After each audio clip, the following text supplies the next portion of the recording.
Jen. We're SpielMill. We are, and we just wrapped up FELD.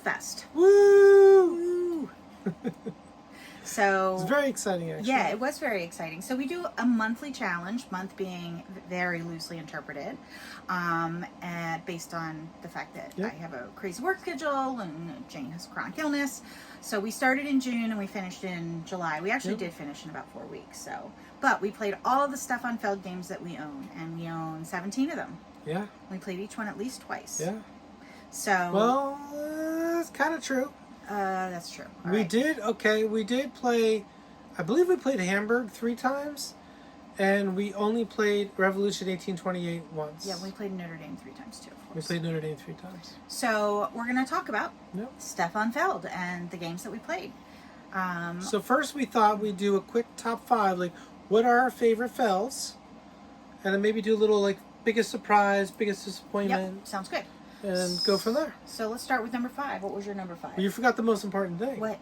FELDfest 2023 is subtitled The Beige and the Beautiful. All right. Thanks, dear. All right, so what is your number 5? All right, well, my number 5 game in the FELDfest was I actually went here with Amerigo. I know, it's about colonialism. I know, we've got a crossover at number 5. I just want to say that. And I love exploring the map. And the cube tower was phenomenal. Oh my god, it is so, it's the most creative, you get to drop interesting. Every cube in the tower. It's the most creative and interesting action selection mechanism I've seen in a game. It's the most creative and interesting use of the cube tower I've seen in a game. And this is our number 5, so that tells you something. So we were very excited for that. I had been looking forward to it for years, so I wasn't surprised, but I was pleasantly, it was great. I didn't know what to expect. I was surprised. You're like, Amerigo. I'm like, oh, okay, whatever. I had a cube tower. Yeah, I know. Just somehow the box cover didn't attract me. The beige and the beautiful. But yeah, loved it. Really good. Yeah, well, it's about colonialism, so that's the weakness. And I am hoping this gets a revamp, like the city collection. They keep that action selection. So what happens is you drop all the cubes in the cube tower, and then you place them on their different colored wheel or spoke of the wheel. Yeah. And then each round you drop a different color in. All the blacks and all the reds and all the blues. Whatever comes out the most is that number is the number of actions you get to take that turn. And then all of the colors that come out, those are your options. So if only one color comes out, you got one thing you can do. And so sometimes, like, black is defense against the pirates. Like, you are really hoping that pirate defense cube comes out, and it doesn't, and you're in trouble. It is fantastic. It's a great action selection system. It really is. It's so good. So good. Love that. So, all right, that's our number 5. Yeah, all right. Number 4, what's your number 4? My number 4 is Trajan. Oh, nice. It's got a mandala where you're dropping your cubes, and wherever you put the last cube, that's what you can do. It is so tricky to plan ahead. Oh my God, it just breaks my brain, but in a good way. Like, I freaking love that. Thinking, okay, I need to do that action, but I can't do it until I have a cube that ends there, and none of the things have the right amount of cubes to drop into that quadrant. So I have to build them up so I get, 1 cube in the one before it, 2 in the 1 2 before it, 3 in the 1 3 before it. Like, how can I do that, and how can I optimize those turns in between so that they're not just wasted? That's perfect. So, oh my God, I messed up because I made the list. Trajan was the last game we played, and I made the list just before we played it, and I forgot to include Trajan. Whoops. Oh my God. I totally would have included it, but instead I will say Forum Trajanum, which is just a really cool, setting it up, it just seemed very fiddly and like it was going to be a bit of a mess, but it's such an interesting action selection system. You randomly draw, now there's a heavy luck element, which is a little bit of a negative, but you draw the 2 two chips based on row and column, and then you look at the other side. And these are the possible actions you have, and then you pass one to your neighbor, and then they pass one to you, and you're like, "What do I do?" And then you pick one of them to do. Or if you have two of the white workers, you can turn them in and do both. Right, you can do both, which is neat. But then it sucks if you have two white workers and you're like, I don't want to do both. But Gosh, this man is a genius. Yeah. Like, his action selection mechanisms are so freaking creative. This is my number 6 for him, Trajanum, and I really struggled with the top 5. It's tough. It's tough. I think our top 3 might be very similar, though. Yeah, probably. But yeah, so I really liked no, Forum Trajanum, and very happy with it. So that's my number 4. Yeah, I think there's going to be one that's not in my top 5 that's in your top 5. So okay, go for it. In fact, I'm sure of it. What's your number 3? My number 3 is Castles of Burgundy Special Edition. Now, we actually played Castles of Burgundy 4 times because we played Castles of Burgundy twice. And then the Special Edition showed up and we had to play that. Absolutely. So we played that twice. So, of course, we knew how to play Castles of Burgundy, but playing it with the beautiful big castles and the beautiful new terrain tiles was just phenomenal. And the Vineyard expansion is fantastic. And it makes me want to put this number 2, but I really, really I like Castles of Burgundy a lot already. There's not a lot negative I can say about Castles of Burgundy, except at the end, the last turn of your game sometimes is anticlimactic, is the only negative I have for it. But just depending on how it plays out. And but what a beautiful, beautiful game the Special Edition was. So yes, it is. That is not in my top 5. I know. Wow. You're going to be surprised. Wow. Okay, so my number 3, which is what we're on, right? Yeah. Is Hamburg. Oh, I thought you might put that there. You really liked Hamburg. I really liked Hamburg. I liked Hamburg too. It was in my top 10 for sure, but yeah. I just had to pull up a picture because it's been a minute since we played it, and I was trying to remember. Oh yes, the cards. So, you know, you're getting cards, and you have to play the cards, which is so tricky.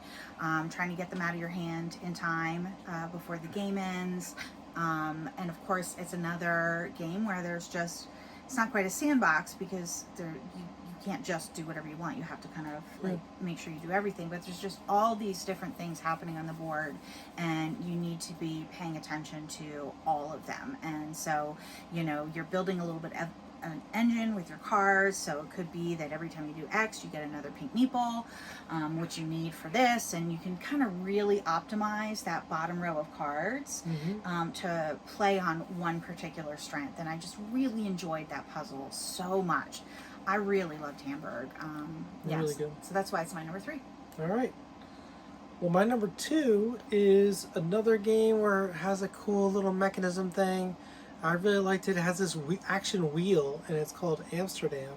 This is part of the City Collection, and it's a remake of Rialto, I believe. And it's just, is that right? I think that's right.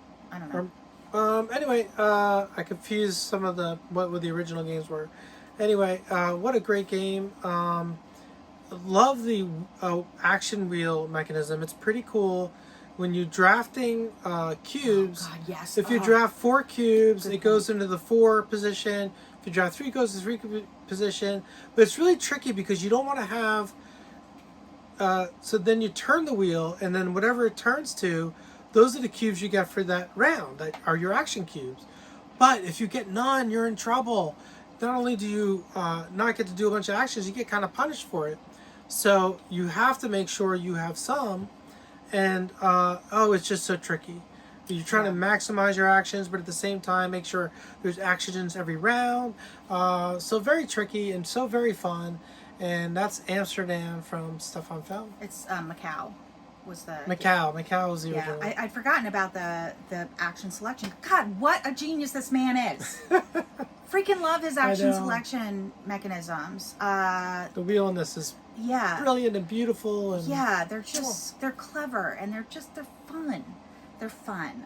They're tricky, and they're fun, and they're interesting, and they're unique. And even though there's some like similarity in how they all look, they just play really different. They feel completely different from each other, even though a lot of them are like based around some sort of circular thing.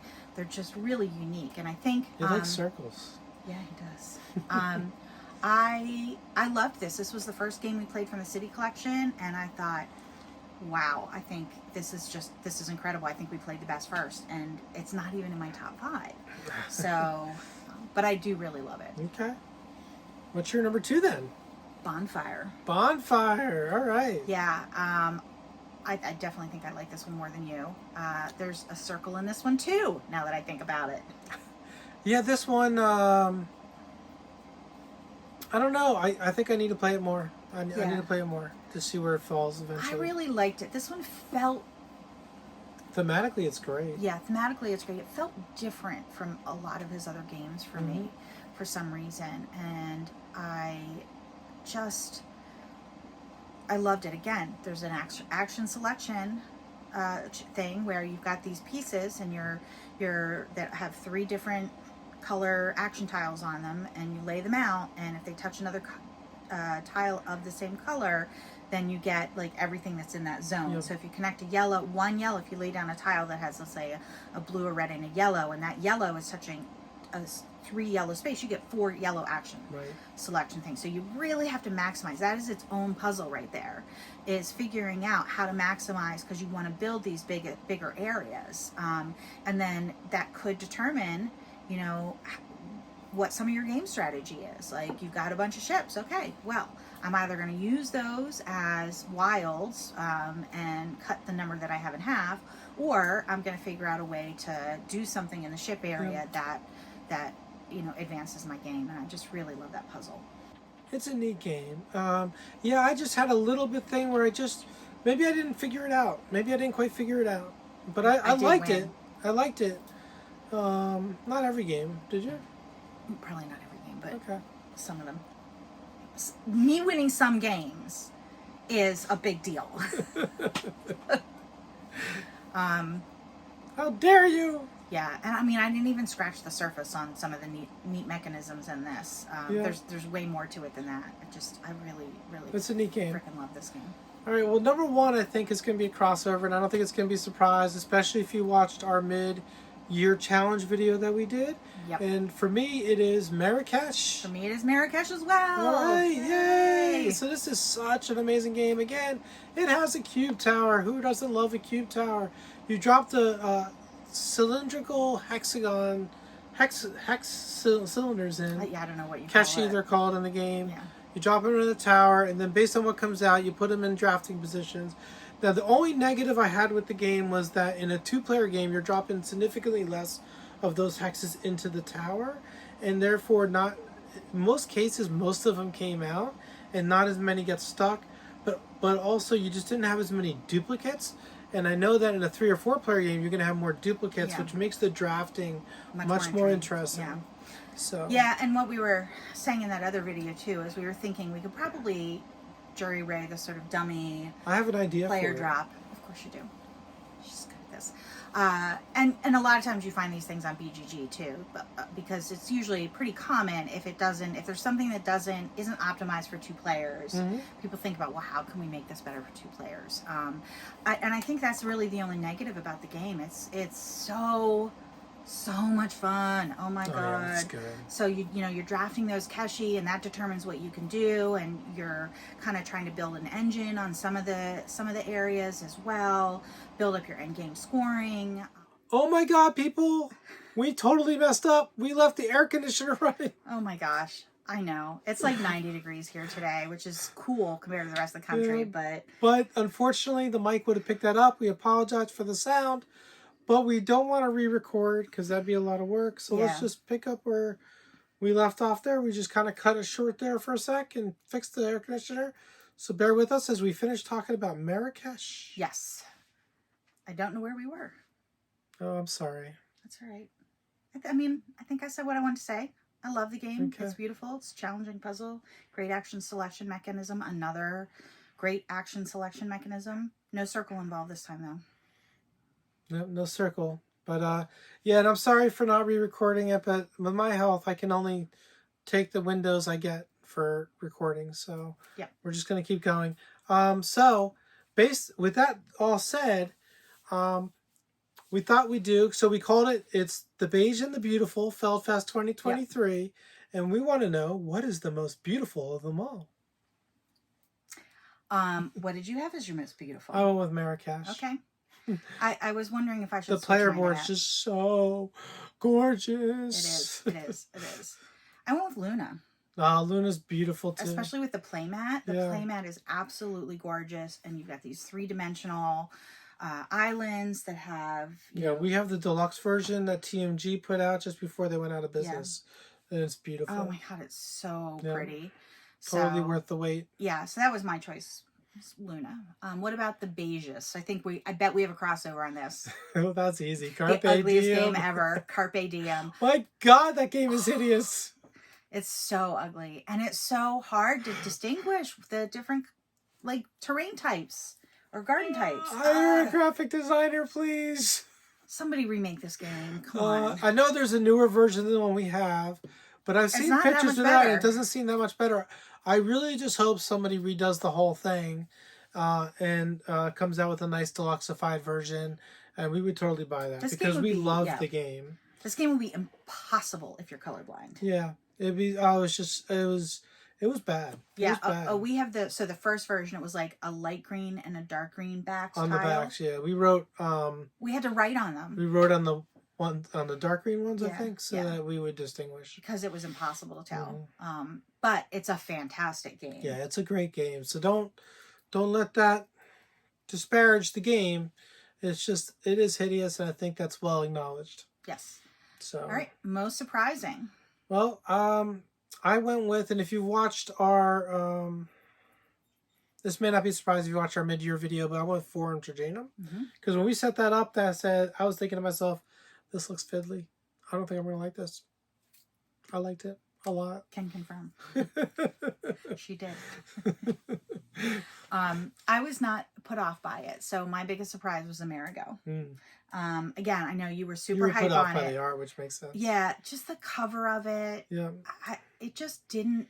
Well, it's colonialism. Do anything. Well, yeah, it's colonialism. It's an old white guy. It's Amerigo Vespucci basically on the cover. And as much as I love a lot of the history, that is just distasteful, and I don't know. Yeah, no, it's legit. But it's legit. The game is so good that it overcomes that, and I hope they retheme this for the City Collection. And this one's pretty easy, and we don't want to linger on it because we don't want to diss on anything too much.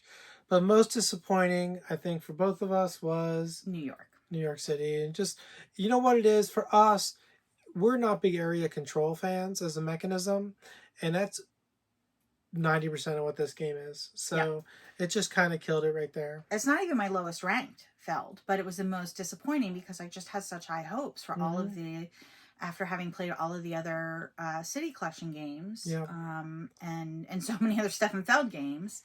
I will say Stefan Feld has a tendency to put one take that mechanism in every game, and I don't like that at all. We tend to reprogram them a little bit, in Luna.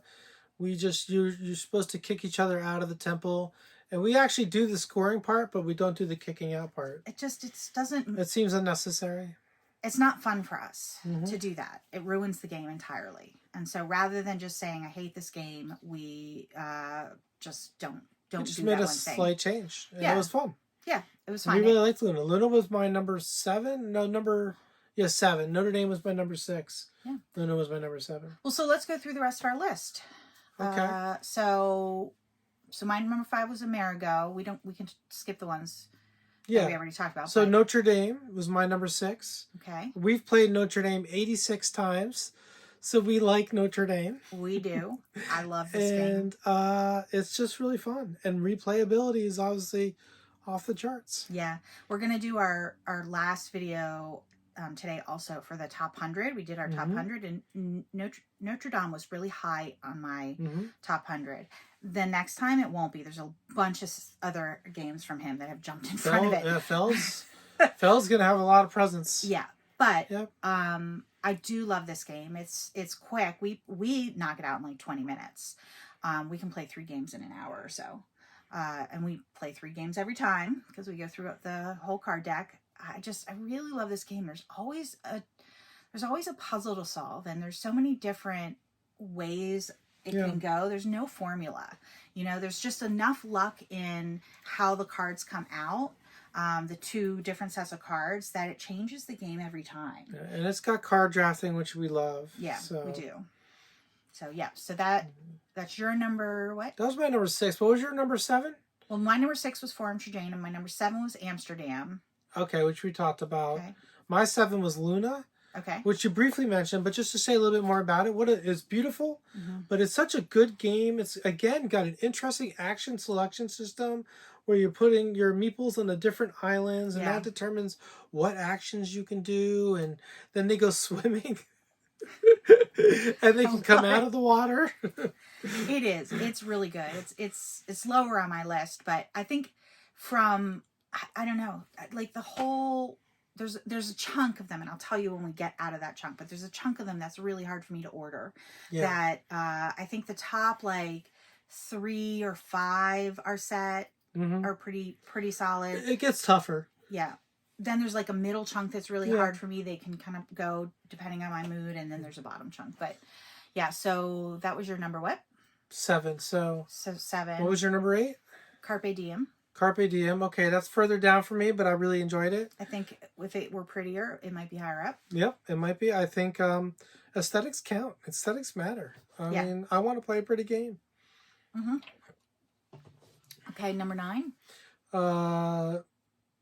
My number 8 was Hamburg, by the way. Oh, okay. Number 9 was Merlin, though. Okay. Which I really enjoy.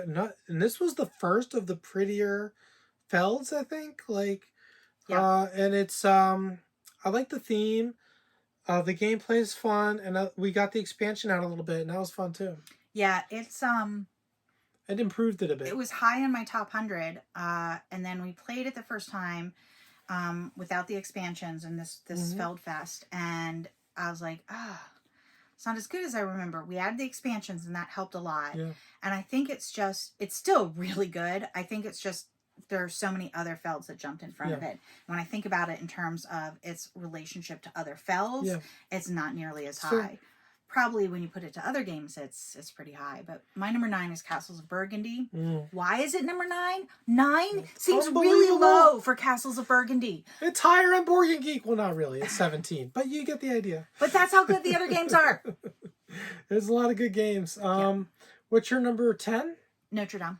And mine's Bonfire. So that's where Bonfire was. Then number 11. Merlin.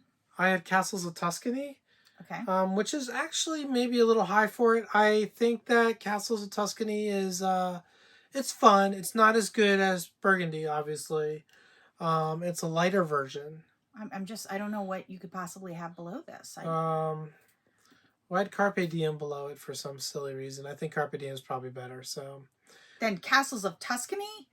Yes! That's blasphemous. Okay. All right, what number were we on? 11? Yep. That was 11 was Merlin. 12 for me is Luna. Okay, and then 13 I had Cocopelli. 13 I had Cocopelli too. Yeah, so Cocopelli... And this is where we hit the bottom right for me. But I like Cocopelli. I do too. I like it quite a bit. And it's a good little card game. It's supposed to be Take Daddy, but it's Take Daddy in a way that's not very Take Daddy. Yeah. And I really enjoy that. Yeah, I really liked it too. It's light. It's lighter than a lot of the other games he has, but that's okay. We like light games too, to mix them up. For me, this is a bit of a filler, or, maybe a day that you're not feeling super well. You want something that's a little higher than a roll and write, but not full on complicated. So that leaves New York City, which we talked about, and Revolution at 1828. Do you have 17 on your list? That doesn't seem like 17. Oh, I still have Castles of Burgundy, the dice game. Okay, yeah, I have. I don't know that I ordered these bottom ones. Might be the issue. I think they are out of order. Sounds like it to me. So I have Castles of Burgundy, the dice game, at 14. We really enjoy it.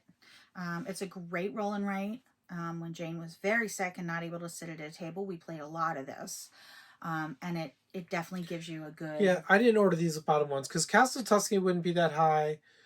Castles of Burgundy, the dice game, would be higher, actually. Yeah. Then I have New York City at 15. It's such a good dice implementation. It really is. Castles of Burgundy. Yep. So it's quite good. Then I have Castles of Tuscany at 16, where it belongs. Oh, not that low. Let's not be ridiculous. I don't like it. I don't like it. Okay.